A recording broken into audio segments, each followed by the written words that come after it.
previdência privada tem uma semelhança com a caderneta de poupança. Né?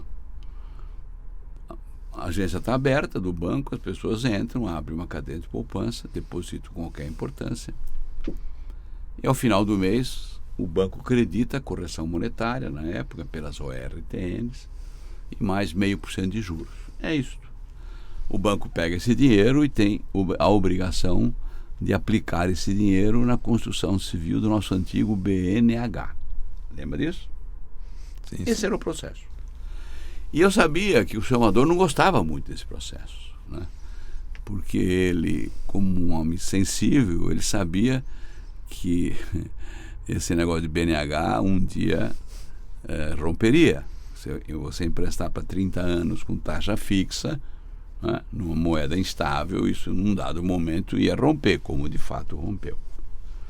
Então eu expliquei para ele que a semelhança era, nós vamos realmente receber do cidadão a importância que ele quiser depositar na sua conta individual de previdência, vamos tirar um carregamento, que na época era um 20%, e sob o saldo a gente acredita realmente correção monetária mais 5% ao mês.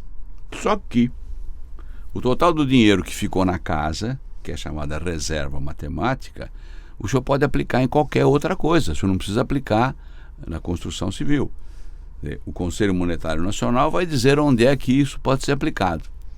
Claro que o senhor Amador entendeu claramente que isso era um bom negócio e autorizou a criação da Bradesco Vida e Previdência. 1979. Primeira proposta vendida, número 1, que é a minha, foi em agosto de 80. Muito bem. Essa companhia hoje é simplesmente a companhia de maior valor de toda a América Latina. Não sabia. A empresa Bradesco Vida e Previdência, que é do grupo Bradesco Seguros, é a companhia de maior valor de toda a América Latina. E eu fui acionista, mas nesse momento o Bradesco entrou, todos nós perdemos a participação, e eu fiquei com 5%, 6%, não me recordo disso. A companhia foi um sucesso desde o primeiro dia, com N inovações de produtos e novamente de processo de vendas. Nessa altura já você conseguia dentro do banco um pouquinho mais recursos de tecnologia, nascia ainda muito incipientemente as ATMs que eu chamo ATMs burras, porque não tinha linha de internet, etc. Mas já eram... Enfim, a modernidade começava a entrar e a gente capturou essa modernidade para criar um processo de vendas nas agências do banco muito modernos.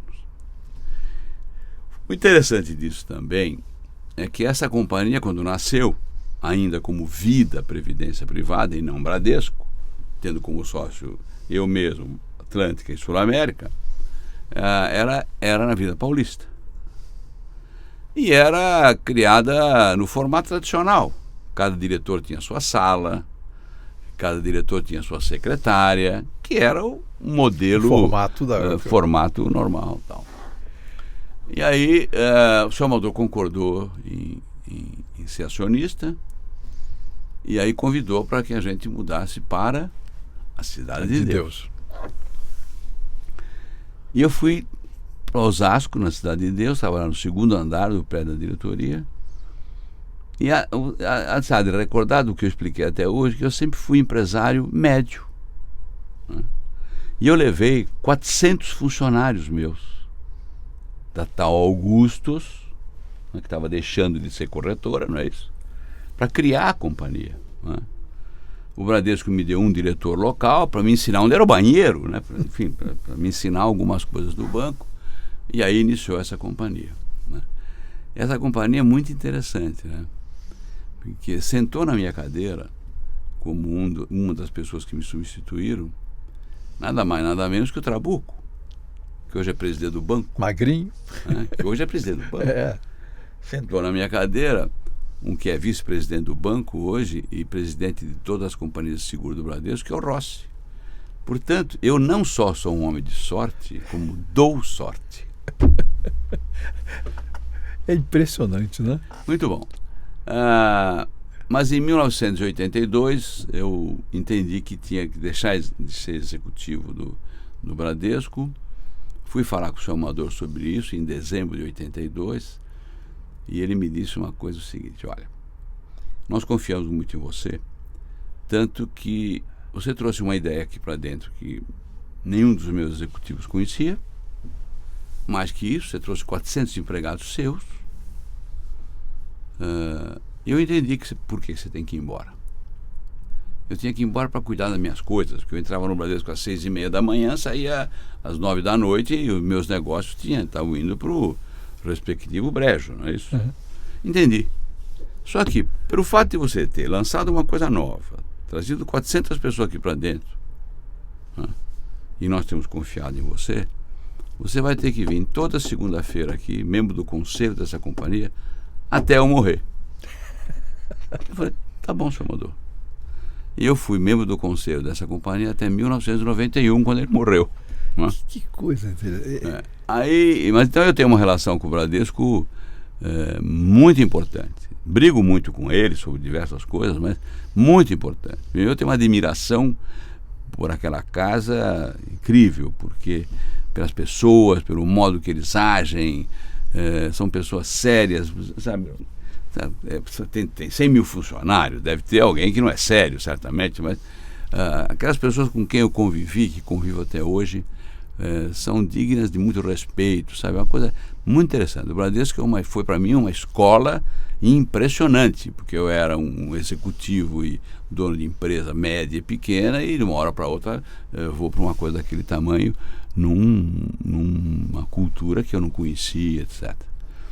Foi muito interessante. Mas você introduziu modificações neles que nenhum deles teria sido capaz. Eu até hoje, Pio, encontro antigos gerentes da época, etc. E eles se recordam de coisas que eu fiz lá, inusitadas, porque eles até hoje têm uma cultura totalmente formal, não é isso? E eu sou uma pessoa informal desde que nasci. Eu sou basicamente um vendedor, né? Se eu ficasse desempregado, que eu espero que não aconteça mais, e ter que responder a um anúncio, eu pegaria o Estadão do domingo e ia procurar um anúncio de vendedor, não é isso? Porque é o que eu percebo que sou. Claro, sou dono da empresa hoje, tudo bem, diretor, não importa, mas cada um de nós tem uma profissão. A minha profissão é vendedor. E o vendedor é um sujeito que tem, obrigatoriamente, que tem empatia, tem que ter um sorriso nos lábios, natural, porque o vendedor vê a vida de uma forma, sob um ângulo diferente das pessoas que não são vendedoras. E eu criei coisas interessantíssimas, entre elas, que até está viva até hoje. Na minha empresa antiga, na Augustus, tinha o grande troféu anual, né, para os vendedores, era o Galo de Ouro. Por acaso, até hoje, é o Galo de Ouro. Fazem 40 e poucos anos que eu faço todo ano o Galo de Ouro. A minha empresa tinha continuado, pequenininha, a corretora tinha continuado, né? Então eu não podia lançar o Galo de Ouro. Primeiro dia que eu entrei na Cidade de Deus, do Bradesco, eu me detive em 3 monumentos pequenininhos que o Bradesco tinha. Um burrinho, não sei se você lembra disso, no Bradesco, de bronze, né? Carregando um feixe de lenha. Uma locomotiva antiga. Tem uma de asfalto também. E terceiro, aquela roda de asfalto. É. E aí eu fui tentar saber e perguntei efetivamente para o senhor Amador o que era aquilo, né? Claro que eu tinha mais ou menos percebido. E não, são símbolos que, para mim, são símbolos de trabalho contínuo, sabe? Organismos, máquinas, ou não importa, que trabalham de sol a sol, dioturnamente, que é como eu vejo este banco trabalhar.